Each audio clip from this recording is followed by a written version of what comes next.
पटना सहरिया में बसावा बेचाला जी, बसावा के मोल गई पापा मड़ावा चावा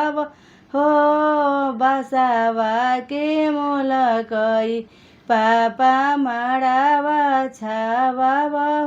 मड़ावा छावाई पापा झालर मोती लावा,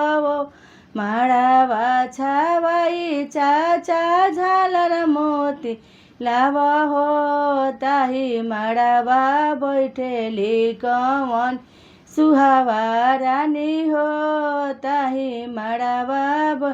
कहाँ बड़े कवन पापा देसु कन्यादान हो, कहाँ बड़े कवन चाचा देसु कन्यादान हो, कहाँ बड़े कवन भैया धरिया गिरावसु हो, कहाँ बड़े कवन भैया लौआ मेरा वसु।